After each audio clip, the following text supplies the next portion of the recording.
A very wonderful week. We are in our part 2 of the education segment, and today I would like us to look at a very common word that is used in exams in different subjects in answering questions, and you will get a word depending on the question and depending on the subject. For history it would mean something different, and for geography it would mean something different, and that is the word name. Name. When an examiner tells you to name in geography and is asking maybe you name features, no stories.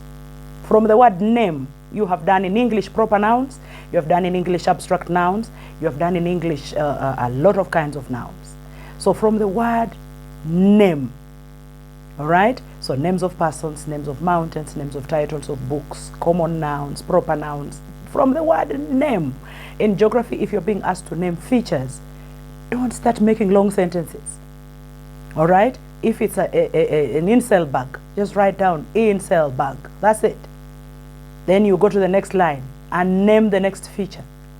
Maybe you want to name, depending on the question, it's just crater, nothing else. Volcano, nothing else. So when you're asked to name, you go straight to the point, depending on that given subject and what it is asking for.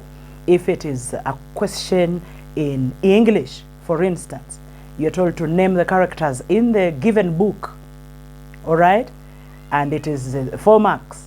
Give the 4 names, 1 on each line, neatly written. And like I said the other day in part 1, you'll use bullets, you'll use numbers, you'll use dashes. It just depends on what you choose to use. Dots, whatever it is. If you're being asked in literature to name the characters in the book, please don't start giving stories. Just put it straight. It is Akoko, period. Okay?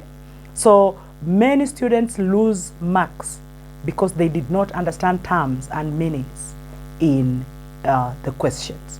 So in this education segment part 2, we are looking at terms and meanings used in exams. Many of us fail, not because we do not have the answer, but just because we did not understand the terminologies that have been used. So I hope that is going to help you get all the marks in your exams as the year goes through, and ultimately in your final exam, which is KCSE, and of course the CBC learners.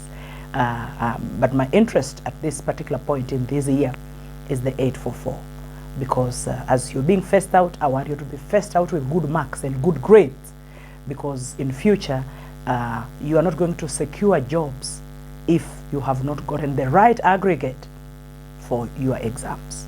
May the Lord bless you. This is none other than your English literature teacher.